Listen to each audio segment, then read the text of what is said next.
नमः हरि ओं श्री महागणाधिपतये नमः।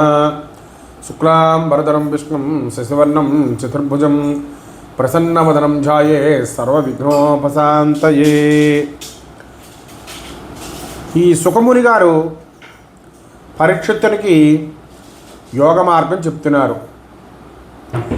ఆ చెప్తున్న క్రమంలో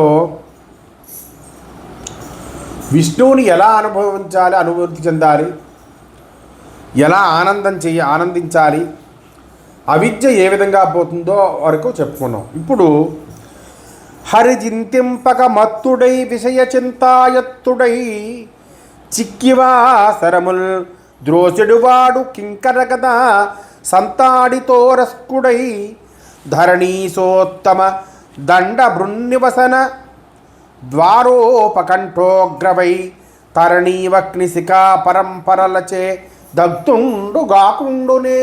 అబ్బా, ఓ రాజోత్తమ, విష్ణువుని గూర్చి స్మరించిన వాడు మత్తులో ఉన్నవాడు. అతడు ఇంద్రియ సుఖాపేక్షలతో కాలం గడుపుతూ ఉంటాడు. అలాంటి వాడు యమకింకురుల గుండెలవిసేలా బాదిన గదల దెబ్బలతో బాధపడినవాడు అవుతాడు. అతడు యమలోక సింహద్వారం దగ్గర ప్రవహించే వైతరణి నది నుంచి ఎగసిపడే భయంకరమైన మంటల్లో పడి మలమల మాడిపోకుండా ఉంటాడా? మొత్తుదురు గదల మంటల కెత్తుడు రడ్డంబుదేహమింతింతలుగా నొత్తుడు రసి పత్రికలను హత్తుదురు కృతాంతభటులు హరి విరహితులను. ఆ పరమాత్మను సేవించని పాషండులను అంటే వేదవాక్యుల్ని యమభటులు గదలతో చితకబాదుతారు. వాళ్ళను మంటల్లోకి ఎత్తి పడవేస్తారు. చురకత్తులతో శరీరాన్ని చిన్న చిన్న ముక్కలుగా కోస్తారు. సన్నని రేకుల వంటి కత్తులతో అదుముతారు. మరియు విష్ణుపాద పద్మాల పరిమళాలను ఆస్వాదించడం తెలియని వారు తాము చేసుకున్న కర్మంలో చిక్కుకుంటారు. దానివల్ల యముని మందిరం ముందటి పెద్దవాకలికి దగ్గరగా ప్రవహించే వైతరణీ నదిలో మండే భయంకరమైన నిప్పులో పడి మాడిపోతున్న వారితో కలిసి రోదన చేస్తూ ఉంటారు. కానీ ఎలా మసలుకోవాలో తెలిసి శరణు కోరే భక్తులు ఆ మాయలో మునిగిపోక నేర్పుగా తమ తమ మనస్సుల్లో ఆ భగవంతుణ్ణి ధ్యానం చేస్తారు. ఆ స్వామి అంగుష్టమాత్రపు దివ్యదేహము గలవాడు. అక్కడ పరీక్షిత్తు గారిని కాపాడడానికి సుభద్ర గర్భంలో కూడా అంగుష్టమాత్ర పరిణామంతోనే వచ్చాడు, ప్రమాణంతోనే. ఐరావతం తొండాలతో సరిసాటి వచ్చే పొడవాటి 4 భుజాలు కలవాడు. సమస్త భోగాలను సర్వైశ్వర్యాలను ప్రసాదించేవాడు. 4 చేతులతో పద్మ శంఖ చక్ర గదలను ధరించినవాడు. కోటి మన్మధులతో తూలతూగగల చక్కటి అందగాడు. మందర పర్వతాన్ని నెత్తికెత్తుకున్నవాడు. పూర్ణిమ నాటి నిండు జాబిల్లి వంటి ముఖం కలవాడు. సౌభాగ్య సంపత్తికి నెలవైనవాడు. ఉదయకాలపు లేత సూర్యుడిలా దగదగా ప్రకాశించే పద్మరాగములను పొదిగిన కిరీటము కుండలాలు కలవాడు. రొమ్ము భాగంలో శ్రీవత్స చిహ్నం పుట్టుమచ్చగలవాడు. మనోహరమైనటువంటి కౌస్తుభమణి తాపిన అలంకరణతో విరాజులుతున్న మెడకలవాడు. ఎల్లప్పుడూ కమ్మని సువాసనలు గుబాడించే వనమాలికను ధరించినవాడు. మణులు పొదిగిన అంటే కంఠాభరణం మాట, హారకేయూర కంకణ మేకలలు, అంగుళీకు మొదలైన నానా విధాలైన పెద్ద పెద్ద నగలతో ఒప్పేవాడు. నుదిటి మీదకి వేలాడుతున్న నల్లటి నున్నటి ఉంగరాలు చుట్టుకున్న ముంగురులు కలవాడు. లేత చంద్రుని వెన్నెల్లా స్వచ్ఛమైన తెల్లని చిరునవ్వు కలవాడు. దయతో నిండిన చూపులు గలవాడు. బొమ్మముడితో సూచించే కనుబొమల విలాసాలలో సౌభాగ్యాన్ని అనుగ్రహాన్ని ప్రసరింపచేయగలవాడు. మేటి మునివరులందరూ తమ హృదయ పద్మాలలో స్థిరంగా నిలుపుకొని ధ్యానించే చిగురుటాకుల వంటి పాదాలు కలవాడు. నిత్యము ఆనందంతో విలసిల్లేవాడు. 1000 కోట్ల సూర్యుల కాంతిపుంజాలతో సరిసమానమైన వాడు అయిన పరమేశ్వరుణ్ణి మనస్సులో ధారణతో నిలుపుకోవాలి. ఆయన మడమలు, పాదాలు, పిక్కలు, మోకాళ్ళు మొదలుగా ప్రతి అవయవాన్ని ఒక్కటొక్కటిగా అనుక్షణము ధ్యానం చెయ్యాలి. పరిపూర్ణమైన నిశ్చల బుద్ధి కుదిరేదాకా ఆ భగవత్ చింతనాసక్తిలోనే ఉండాలి అని పలికి శుకుడు మళ్ళీ ఇలా చెబుతున్నారట. ఆసన్న మరణార్థి అయిన యతీసుండు కాలదేశములను గాచి కొనడు తనువు విసర్జించు తలపు జనించిన భద్రాసనస్థుడై ప్రాణపవను మనసు చేత జయించి మానస వేగంబు బుద్ధిచే భంగించి బుద్ధి తెచ్చి క్షేత్రజ్ఞుతో గూర్చి క్షేత్రజ్ఞునాత్మలో ఫలచేర్చి లోపల చేర్చి ఆత్మను బ్రహ్మమందు గలిపి ఒక్కటి గావించి గారవమున శాంతితోడ నీరూఢుడై సకల కార్య నివహ మెల్లను దిగనాడి నిత్యసుఖము వలయునని చూచనట మీద వసుమతీసా. ఓ మహారాజా, చావు దగ్గర పడుతున్న యతీశ్వరుడు దేశకాలముల కోసం ఎదురు చూడడు. శరీరాన్ని వదులుకోవాలి అనుకుంటున్నప్పుడు భద్రాసనంతో, అంటే పాదాలు తొడపైకి ముడిచిన ఆసనం మాట, సుఖంగా కూర్చోవాలి. ప్రాణవాయువును మనస్సుతో జయించాలి. బుద్ధితో తన మనోవేగాన్ని నిలువరించాలి. ఆ బుద్ధిని క్షేత్రజ్ఞుడితో కలపాలి. ఆ క్షేత్రజ్ఞుడిని ఆత్మలోపలకు చేర్చాలి.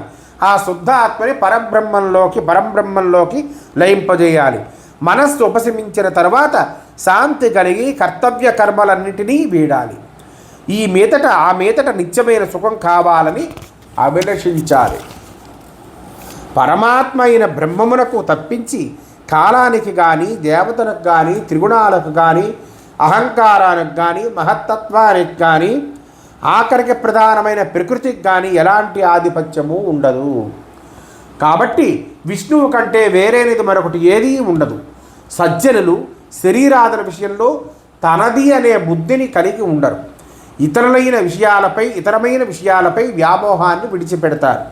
పూజనీయ మాధవుని పాదారవిందములను ప్రతిక్షణం హృదయంగా ఆలింగన చేసుకుంటూ ఉంటారు.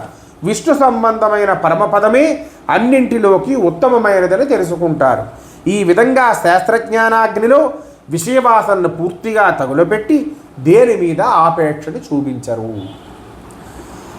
అంగ్రిమూలమున మూలాధార చక్రంబు వీడించి ప్రాణంబు బిగియబట్టి నాభితలము చేర్చి నయముతో మెల్లన హృత్సరోజము మీద కెగయబట్టి ఎటమీద నురమందు హత్తించి క్రమ్మర దాలుమూలమునకు దరిమి నిలిపి మమతతో భ్రూయుగమజ్జంబు చేర్చి దృక్కర్ణ నాసాస్య మార్గములు మూసి ఇచ్చలేని యోగి ఎలమి ముహూర్తార్థ మింద్రియానుషంగ వింతలేక ప్రాణములను వంచి బ్రహ్మరంధ్రంబుచించి బ్రహ్మమందు గలయు భౌరవేంద్ర.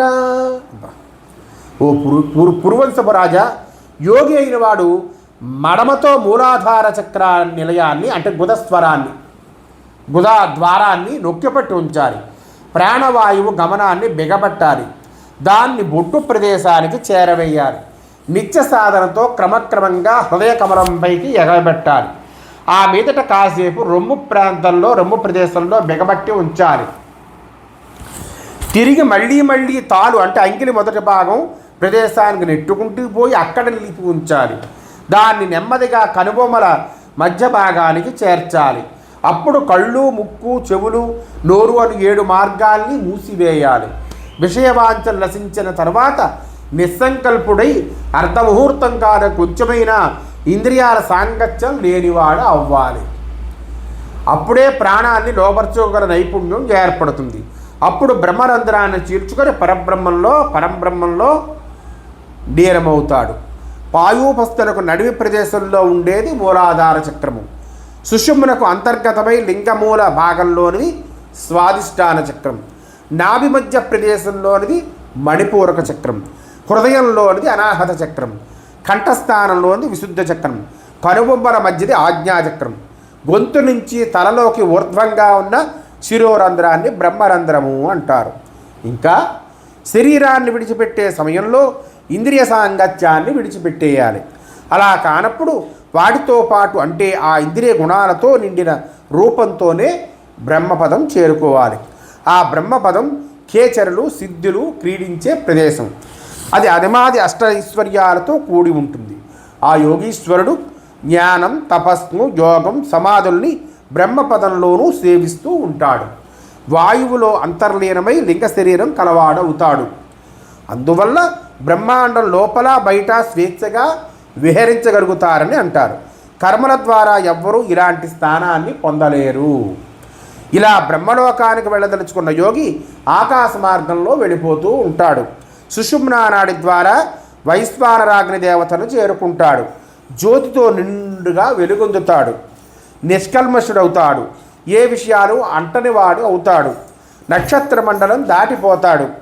ఆ మీదట సూర్యమండలం మొదలు ధ్రువమండలం దాకా వరుసపెట్టి క్రమంగా దాటుకుంటూ వెళ్తూ ఉంటాడు.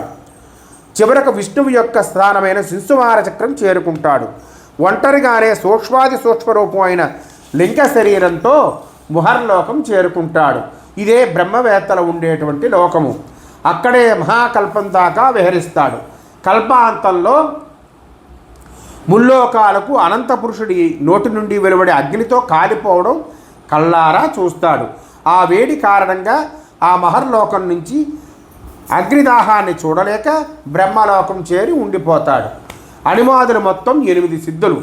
అవి అణిమ, మహిమ, లగిమ, గరిమ, ప్రాప్తి, ప్రాకామ్యం, వసిత్వం, ఈసిత్వం. లింగ శరీరం. లింగము అంటే చిహ్నము. ముందటి శరీరపు గుర్తులు, విద్యా వైఖరులు, అభిరుచులు కర్మరూపంలో కాక ప్రజ్ఞగా నిలిచి ఉంటుంది. కర్మల్లో ఉండదు. ఇది పరమాణువు కన్నా సూక్ష్మ రూపంలో ఉంటుంది. దీనికి పూర్వాపర స్ఫురణ అనేది ఉండదు. శింసుమార చక్రం 12 ధృవతరాల్లో కల మండలాలు అనేకంతో ఉండేది. 12 సౌర కుటుంబాలకు కేంద్రం ఒక్కొక్క ధృవతార. అలాంటి ధృవతరాల్లో 12 ఒక మండలం. భూలోకం, భువర్లోకం, సువర్లోకం అనే 3 లోకాలు దగ్ధమైనప్పుడు ఆ వేడికి యోగులు సత్యలోకం అనే నీడలోకానికి, అంటే నీడగా ఉంటుందని వేడి ఉండదని వెళ్ళిపోతూ ఉంటారు. ఇల మీద మనువు లీరేడ్వురు జనువేళ దివసమయ్యచ్చోట తిరుగుచుండు మహనీయ సిద్ధ విమాన సంగములెందు దినకర ప్రభములై తేజరిల్లు శోకజరా మృత్యు శోషణ భయదుఃఖ నివహంబులెందు జనింపకుండు విష్ణుపద ధ్యాన విజ్ఞానరహితుల శోకంబులెందుండి చూడవచ్చు పరమసిద్ధయోగి భాషణామృతమెందు శ్రవణ పర్వమగుచు జరుగుచుండు నట్టి బ్రహ్మలోకమందు వసించును రాజవర్య మరల రాడువాడు. భూలోకంలో 14 మంది మనువులు పాలించిన కాలం మొత్తం కలిపితే బ్రహ్మలోకంలో ఒక దినంగా లెక్క అవుతుంది. అక్కడ మహాత్ములైన సిద్ధుల విమానాల సమూహం సూర్యతేజంతో ప్రకాశిస్తూ ఉంటుంది. అక్కడ శోకం కానీ, ముసలితనం కానీ, చావు కానీ, శుష్కించడం కానీ, భయం కానీ, ఆర్తి కానీ పుట్టదు. విష్ణుపాద పద్మాలను ధ్యానించని అజ్ఞానుల శోకాన్ని చూపించగలది బ్రహ్మలోకం. గొప్పవారైన సిద్ధుల యోగుల సంభాషణలతో చెవికింపుగా అమృతప్రాయంగా వినిపింపజేస్తూ ఉంటుంది. ఇలాంటి బ్రహ్మలోకంలో నివసించినవాడు మళ్ళీ తిరిగి వెనక్కిపోడు, శాశ్వతంగా అక్కడే నివసిస్తాడు అని తాత్పర్యం. విమానం. బ్రహ్మలోకంలో నివసించే వారి ప్రజ్ఞ ఎంత మేర వికసిస్తుంటుందో అంత మేర ప్రకాశిస్తూ ఉంటుంది. ఆ తేజస్సే ఆ యోగి శరీరంగా తిరుగుతూ ఉంటుంది. దీన్నే విమానము అంటారు. అంటే యోగి యొక్క తేజస్సే విమానం మాట. ఈ విధంగా మరొక ప్రత్యేకమైనటువంటి విషయము చెప్పవలసి ఉంది. ఎక్కువ పుణ్యం వల్ల బ్రహ్మలోకం పొందినవారు తాము చేసిన పుణ్యాల తేడాను బట్టి మరో కల్పంలో ప్రత్యేకమైనటువంటి అధికారాలని పొందుతూ ఉంటారు. బ్రహ్మాది దేవతలను ధ్యానిస్తూ పైలోకానికి వెళ్ళిన వారు బ్రహ్మాయు పర్యంతము ఆ బ్రహ్మలోకంలోనే ఉంటూ ఆ పైన ముక్తిని పొందుతూ ఉంటారు. విష్ణుపాద పద్మాలను భక్తితో సేవించి ఆ లోకానికి వెళ్ళిపోయిన వాళ్ళు ఎలాంటి ఆటంకం లేకుండా యథేచ్ఛగా సంచరిస్తూ ఉంటారు. బ్రహ్మాండాన్ని చీలుకొని అన్నిటికన్నా మిన్నైన విష్ణుపదాన్ని పొంది ప్రకాశిస్తూ ఉంటారు. ఈశ్వరుడి యందు అణిగి అధిష్ఠించి ఉండే ప్రకృతి అంశంతో మహత్తత్వం పుడుతుంది. దీని అంశతో అహంకారం, దీని అంశతో శబ్ద తన్మాత్ర, దీని అంశంతో ఆకాశం, దీని అంశతో స్పర్శ తన్మాత్ర, దీని అంశంతో వాయువు, దీని అంశతో రూప తన్మాత్ర, దీని అంశంతో తేజస్సు, దీని అంశంతో రస తన్మాత్ర, దీని అంశంతో జలం, దీని అంశంతో గంధ తన్మాత్ర, దీని అంశంతో పృథివీ కలుగుతాయి. ఈ అన్నిటి మేళవింపుల వల్ల ఈ 14 లోకాలకు ఆత్మ వంటిదైన విరాట్ రూపం కలుగుతుంది. ఈ రూపానికి 1,000,000 యోజనాలు వ్యాపించి ఉన్న బ్రహ్మాండ భావం ఉంటుంది. మొదట ఆవరించి ఉండే భూమి పొర ఇదే. కొందరు 50 కోట్ల యోజనాలు గల వైశాల్యం గల పొరగా దీన్ని చెబుతూ ఉంటారు. ఈ ఆవరణం పైన నీరు, అగ్ని, గాలి, ఆకాశం, అహంకారం, మహాతత్వం అనే మరో 6 ఆవరణాలు అల్లుకొని ఉంటాయి. ఇవి నీటి ఆవరణతో మొదలుకొని క్రమంగా ఒకదాని వెంటే ఒకటి 10ంతలుగా ఉంటాయి. ఈ 7ంటిపైది ప్రకృతి ఆవరణం, ఇది 8వ ఆవరణం. ఇంత విశాలమైన ఈ బ్రహ్మాండాన్ని పగలగొట్టుకొని విష్ణుపదాన్ని అధిరోహించిన వాడు మరణానికి భీతిల్లడు. క్రమంగా లింగ శరీరంతో పృథివీతత్వాన్ని ధరిస్తాడు. అలాంటి పృథివీతత్వంతో వాసన చూడగల ఘ్రాణేంద్రియంతో గంధాన్ని గ్రహిస్తాడు. జలస్వరూపంతో రుచిని పట్టే రసేంద్రియంతో రసాన్ని గ్రహిస్తాడు. తేజో రూపంతో దర్శించగల నేత్రేంద్రియంతో రూపాన్ని గ్రహిస్తాడు. వాయు రూపంలో శరీరంలో గల త్వగింద్రియంతో స్పర్శను గ్రహిస్తాడు. గగన రూపంలో గగన రూపంతో వినగల శ్రోత్రేంద్రియంతో శబ్దాన్ని గ్రహిస్తాడు. ఈ మొత్తం అన్నిటిలో దాటిపోయిన యోగి ఆకాశాది పంచభూతాలను సూక్ష్మేంద్రియాలను లయింపజేయగల అహంకారావరణాన్ని చేరుకుంటాడు. అక్కడ మనోమయం, దేవమయం అనేటువంటి సాత్వికాతిశయంతో మహత్తత్వంలోకి ప్రవేశం చేస్తాడు. అటు తర్వాత సత్వరజస్తమో గుణాలు లయించే ప్రకృతిలోకి ఒదిగిపోతాడు. ఆ ప్రకృతి రూపం తానే అనే భావనతో దేహాన్ని, ఉపాధి పరంపరలన్నీ పూర్తి అయిన తరువాత ప్రకృతిని వీడి ఆనందమయుడు అవుతాడు. ఈ తీరున పరీక్షిత్ మహారాజుతో చెప్పి మళ్ళీ సుఖయోగారు ఇలా అంటారు. పరమ భాగవతలు పాటించు పదమిది, ఈ పదమున యోగి వ్యగనేని బగుడిరాడు వాడు మరి సంశయంబు లేదు, కల్పశతములైన గౌరవేంద్ర. గౌరవశ్రేష్ఠ, పరమ భాగవోత్తములు వైష్ణవపదాన్ని పొందడానికి అవలంబించే మార్గం ఇప్పటిదాకా చెప్పుకుంటూ వచ్చాను. ఈ మార్గంలో ప్రయాణం సాగించే యోగి ఒక 100 బ్రహ్మకల్పాలు గడిచినా ఎప్పటికీ ఇక్కడికి తిరిగి రాడు. ఇందులో ఏమాత్రమూ సంశయము లేదు.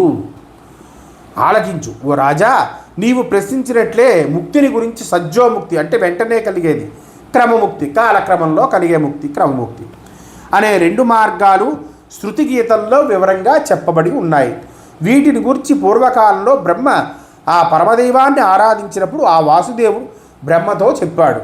సంసార చక్రంలో పడిన మానవుడు మోక్షాన్ని పొందాలి. అందుకు యోగాది మోక్ష మార్గాలు చాలానే ఉన్నాయి. వాటన్నిటిలో సులువైన మార్గం ఒక్క భక్తి మార్గం మాత్రమే. మిగతావన్నీ అర్థమే చేసుకోలేము. అర్థమైతే ఎప్పుడు అర్థమైతే కదా ఆచరణలో పెట్టడానికి, ముందు అర్థం అవ్వాలి కదా. కాబట్టి భక్తి మార్గాన్ని గట్టిగా పట్టుకోవాలి. వేదగీతలంటే గానం చేయబడే వేదమంత్ర భాగాలన్నమాట. శుకుడు పరీక్షిత్తుకు భక్తి మార్గమే ముఖ్యమని తెలుపుట. వినుమంభోజబవుండు మున్ను మదిలో వేదంబు ముమ్మారు ధర్మ నయజత్వముతోడ నంతయు పరామర్శించి మోక్షంబు దక్కిన మార్గంబుల వెంట లేదనుచు భక్తిం జింతశేషన్ జనార్దను నాత్మకృతి నిర్వికారుడగుచున్ ధర్మార్గ నిర్ణేతయై. ఇంకా ఉంది విను. ఇంతకు మునుపు బ్రహ్మ వేదాన్ని ధర్మనీతిజ్ఞతతో 3 పర్యాయాలు మనస్సులో అనుశీలించాడు. మోక్షం కావాలంటే భక్తి మార్గం తప్ప వేరు శరణ్యం లేదని నిశ్చయించుకున్నాడు. ఈ ముక్తి మార్గాన్ని అవలంబించాలని నిర్ణయించుకున్నాడు. ఆ భగవంతుడి ఆత్మరూపాన్ని ఎలాంటి వికారానికి లోను కాకుండా భక్తితో చింతన చేశాడు. అఖిల భూతములందు నాత్మరూపమున నీ సిండు హరియుందు నెల్ల ప్రొద్దు బుద్ధ్యాది లక్షణంబులగానబడును. మహత్సేవనీయు దహర్నిసంబు వందనీయుడు భక్త వత్సలం అత్యంత నియుతుడై సతతంబు నీత బుద్ధి నాత్మరూపకుడగు హరికథా మృతమును కన్న పుటంబులగాంక్షధీరా. గ్రోలుచుండెడి ధన్యుల కుటిల బహుళ విషయ మలినీకృతాంగముల్ వేగ విడిచి విష్ణుదేవుని చరణారవిందయుగము కడకు జనుదురు సిద్ధంబు కౌరవేంద్ర. జగన్నాథుడైన హరి సర్వపాడంలో ఆత్మరూపంలో ఉంటాడు. బుద్ధి విశేషముల వలన సర్వదా కంటికి కానవస్తూ ఉంటాడు. అతడు రాత్రనక పగలనక అన్ని వేళల్లో పెద్దలచే ఆరాధించదగినవాడు. నిత్యము నమస్కరించదగినవాడు, భక్తుల పట్ల వాత్సల్యాన్ని చూపుతాడు కలవాడు, మంచి నియమవంతుడు, ఆత్మరూపి. ఇలాంటి శ్రీ మహావిష్ణువు కథాసుధను చెవుల పండుగగా సంతృప్తిగా ఆస్వాదించే భక్తులు పుణ్యాత్ములు. ఓ రాజా, ఇట్లాంటి వాళ్ళు కుటిలత్వాన్ని విడిచి విషయభోగాల వల్ల మలినమైన తమ శరీరాలను వదిలిపెట్టి అచిరకాలంలో హరిపాద పద్మములను చేరుకుంటారు. ఇది తథ్యము, సత్యము. మానుష జన్మము నొందిన మానవులకు లభ్యమాన మరణలకు మహాజ్ఞానులకు చేయవలయు విధానము నిగదింపబడియ ధరణీనాథ. రాజా, మానవ పుట్టాక చావుకు సిద్ధపడేవాళ్ళు, విజ్ఞానవేత్తలు ఆచరించవలసిన శాస్త్ర విధానాల్ని ఇంతదాకా చెప్పుకుంటూ వచ్చాను.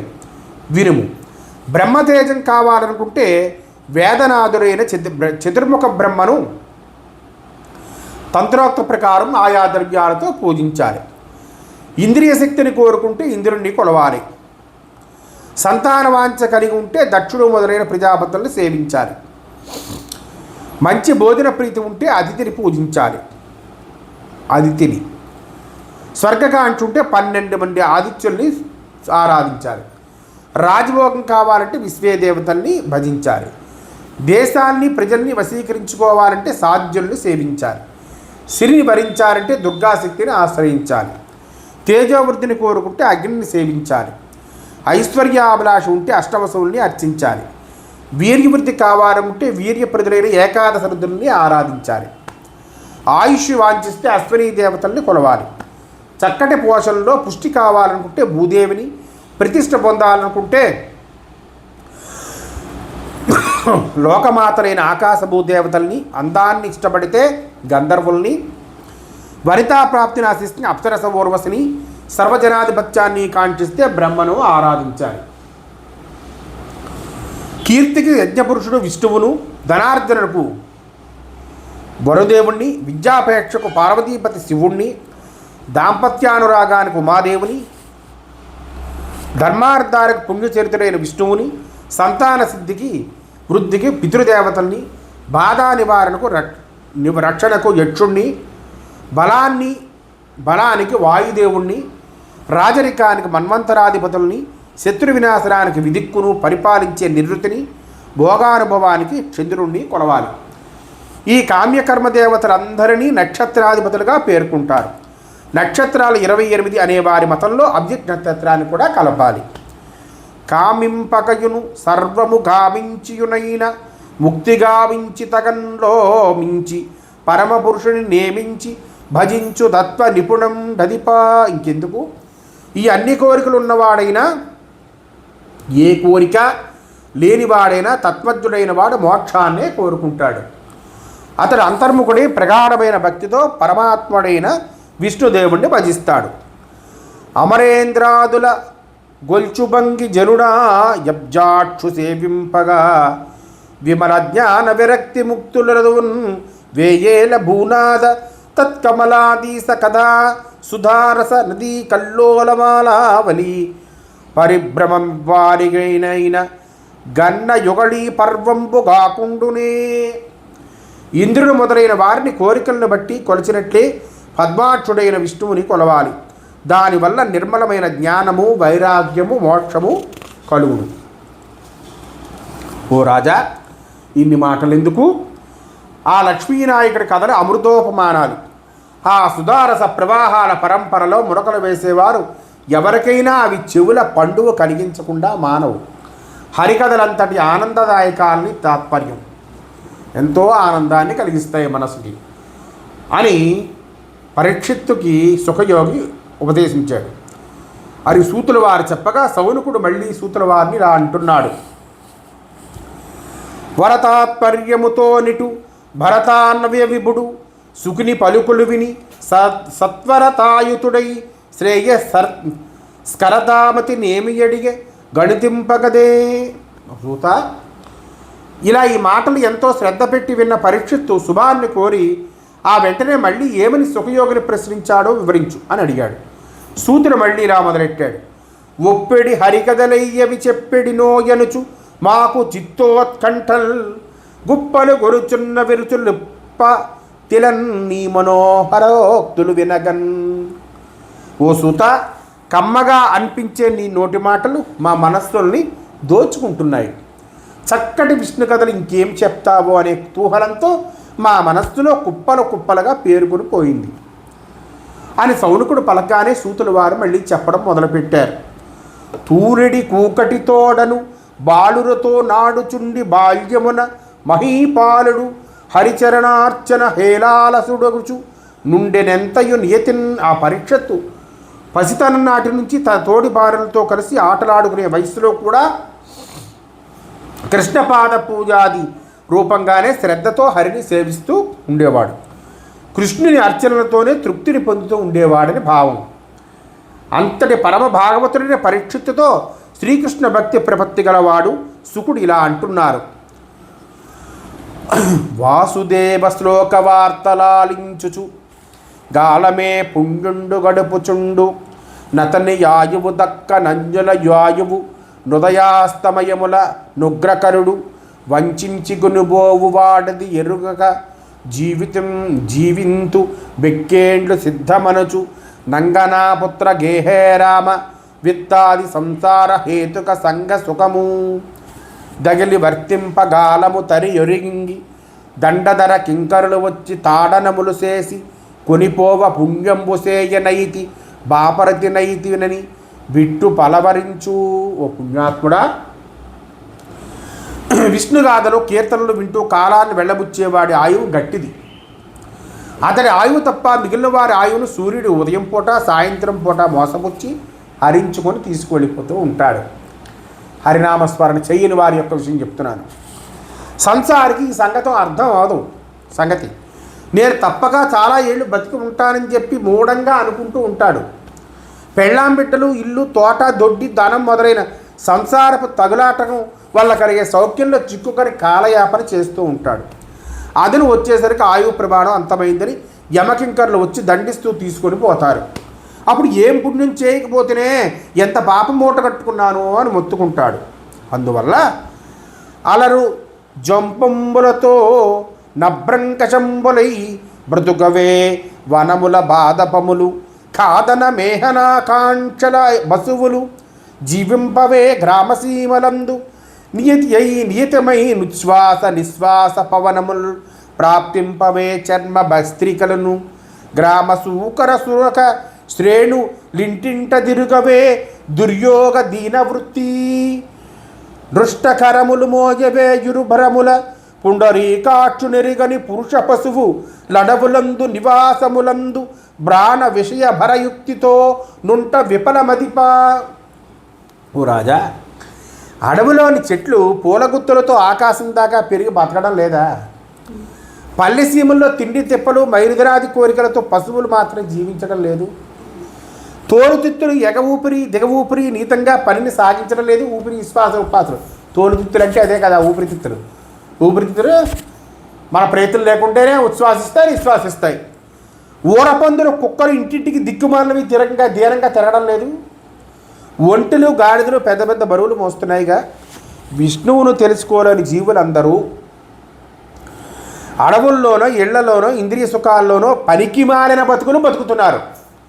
సునాయాసంగా బ్రతుకుని ఈక్ష వచ్చనుకోవడం ప్రతిపానికి స్వభావమే కదా అని అంటున్నాడు. కానీ పనికి మాలిన బతుకును, విష్ణు కథ లేనిది, విష్ణు ప్రాప్తి లేనిది, విష్ణు స్మరణ లేని జీవితం నరకప్రాయం. విష్ణు కథలో తెలియని ఈ నరపశువు, ఊరపందువు, కుక్కలు, గాడిదలు, పశువులు, చెట్లు మొదలైన వాటితో సమానంగా కాలగమనం చేస్తూ ఉంటాడు. హరిభజనం చేయక కేవలం ఆహార నిద్రాదుల్లో గడిపే వారి జీవితం ఎందుకు కొరగానిది.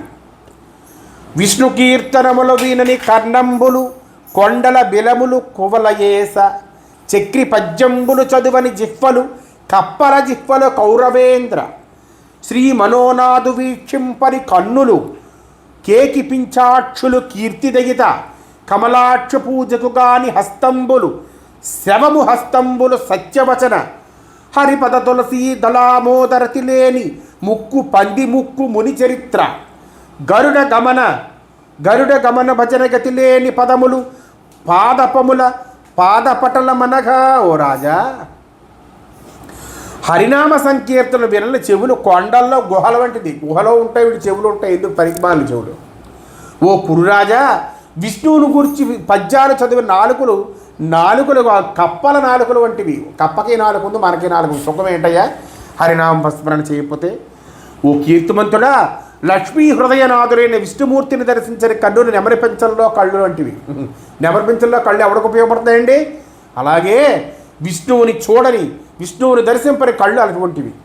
ఓ సత్యవచన, పుండరీకాక్షుడి పాదపూజ చేయని చేతులు కాదు, నిర్జీవులు అంటే చచ్చిన వాడి చేతులు లాంటివి.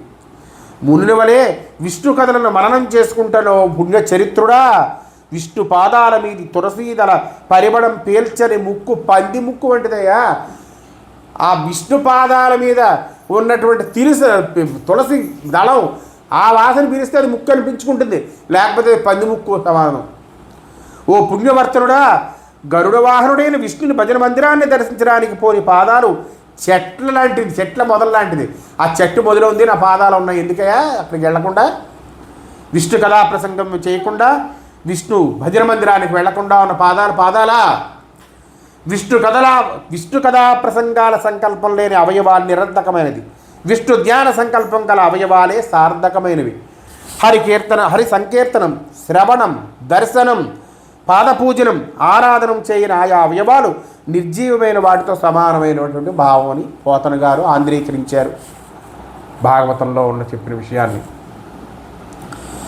నారాయణుని దివ్య నామాక్షరములపై గరగని మనములు కఠిన శిలలు మురవైరి కథలకు ముదితాస్త్రు రోమాంచ మిళితమై ఉండని మేలుమొద్దు చక్రికి మొక్కని జడుని యౌదల నున్న కనక కిరీటంబు గట్టెమోపు మాధవార్పితముగా మనని మానవుసిరి వనదుర్గ చంద్రికా వైభవంబు కైటభారి భజన కలిగి ఉండని వాడు గాలిలో నుండి కదలు శవము కమల నాభు పదము గణనివాని బ్రతుకు పసిరికాయలోని ప్రాణి బ్రతుకు. నారాయణి పవిత్రమైన నామాక్షరములకు కరిగని మనస్సులు కావు, అవి గట్టి బండరాళ్ళు. విష్ణుదేవుని కథలు విని ఆనంద బాష్పాలతో పులకించిన ఒళ్ళు కాదు, ఒట్టి మొద్దు. పరమపురుషునికి తలవంచి మొక్కని అజ్ఞాని నెత్తిన పెట్టుకునే బంగారు కిరీటం కాదు, అది ఒక బరువైన కట్టెల మోపు వంటిది. విరాట్ పురుషునికి అర్పించని మానవ సంపత్తి కాదు, అది అడవగాచిన వెన్నెల సంపద వంటిది. విష్ణువుని సేవించని ఊపిరి కదిలే శవం వంటిది. అటువంటి వాడు ఊపిరితో ఉన్నా లేనివాడితోనే సమానం.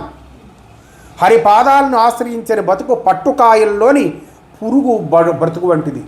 పట్టుకాయల్లో పురుగు ఉంటుంది, ఆ పట్టు కోసం అదంతా ఉండి తర్వాత వేడి నీళ్ళు వేస్తారు, చచ్చిపోతుంది అది.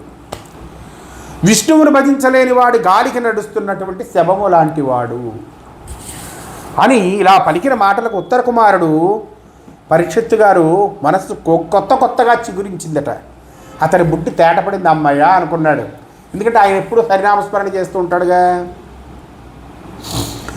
సుతుల హితుల విడిచి, చుట్టాల విడిచి, ఇల్లాలి విడిచి, బహుబలాలి విడిచి, రాజు హృదయమిడియే రాజీవనయనపై ధనము విడిచి, జడ్డు ధనము విడిచి. అబ్బా, ఆ రాజు తన కనబిడ్డల్ని, తన మంచి కోరేవాళ్ళని, చుట్టుపక్కలని, కట్టుకున్న వారిని, అంతటి సైనిక బలగాల్ని, సంపదను, వీటి మీద ఆసక్తిని వదులుకున్నాడు. ఆ విష్ణువు పైన మనస్సును నిలుపుకున్నాడు. ఈ విధంగా చనిపోవడం అనే భయం ఏమాత్రం లేకుండా ధర్మార్థ కామాల మూడింటిని మానుకొని ఆ పురుషోత్తముని అంటే ధర్మార్థ ఉంటాం కదా, పురుషార్థం అంటాం కదా, ఆ పురుషార్థం అంటే పురుషోత్తముని మీద మనసు లగ్నించుంటే పురుషార్థం వస్తుంది. పురుషోత్తముని మీదనే మనసు నిలుపుకొని అంత్యకాలం గడపాలనే అభిప్రాయంతో పరీక్షిత్తు సుమహాముని గారితో ఇలా అంటున్నారట. సర్వాత్మ వాసుదేవిని సర్వజ్ఞుడవైన నీవు సంస్థుతి సేయన్ సర్వభ్రాంతులు వదిలే మహోర్వీసురవర్య మానసోత్సవ మగుచున్ బ్రాహ్మణోత్తమంలో ఉత్తముడా, నీవు ఇంత చక్కగా ఎరిగి ఉన్నవాడవు. వాసుదేవుడు సర్వులకు ఆత్మస్వరూపుడు. అతన్ని నీవు కీర్తిస్తుంటే నాలోని భ్రమలన్నీ పటాపంచలవుతున్నాయి. నా మనస్సు ఆనందంతో ఉప్పొంగిపోతున్నది. ఈశుండు హరి విష్ణుడి విశ్వమంతయు బుట్టించు రక్షించు బొలియజూచు బహుశక్తియుతుడగు భగవంతుడవ్యయు దాదినే శక్తులను ఆశ్రయించి బ్రహ్మశక్రాది రూపముల వినోదించే గ్రమముననో ఏకకాలముననో ప్రకృతి గుణంబుల బట్టి గ్రహించుట ఏకత్వమున నుండి ఈశ్వరుండు భిన్నమూర్తి ఎగుచు బెక్కు విధముల నేలయుండు నతనికేమి వచ్చే నుండకున్న తాపసోత్తమ తెలుపువే వేట్క తోడ నాకు వేద విద్య. ఓ వేద విద్యా పరమేశ్వరుడైన విష్ణువు ఈ ప్రపంచాన్ని ఎలా పుట్టించాడు, ఎలా కాపుగాశాడు, ఎలా అంతం చేశాడు. మహాశక్తిమంతుడు అవ్యయుడు అయిన భగవానుడు మొదట్లో ఏ శక్తిని ఆశ్రయాన్ని చేసుకొని బ్రహ్మ ఇంద్రుడు మొదలైన రూపాల్లో ఆనందించగలిగాడు. ఈ సృష్టి అతడు సహజ సిద్ధమైన ప్రకృతి స్వభావాన్ని బట్టి వరుసబెట్టి స్వీకరించాడా, ఏకంగా ఒకేసారి స్వీకరించాడా? ఈశ్వరుడు ఒక్కడైనా విభిన్న రూపాల్లో విభిన్న భావాల్లో ఎందుకు ఉన్నాడు? అలా ఉండకపోతే అతనికి ఏమిటి నష్టము? ఈ సంగతులన్నీ నాకు విడమర్చి చెప్పవలసిందిగా ప్రార్థిస్తున్నాను అని ఆ పరీక్షిత్ మహారాజు శుకుడిని అడిగారు, శుకమహాముని అడిగారట. ఇది ఇంతవరకు చెప్పుకుందాం. ఆయన చెప్పింది ఏంటో మళ్ళీ ఇంకో భాగంలో తెలుసుకుందాం. హరి ఓం శ్రీకృష్ణార్పణమస్తు.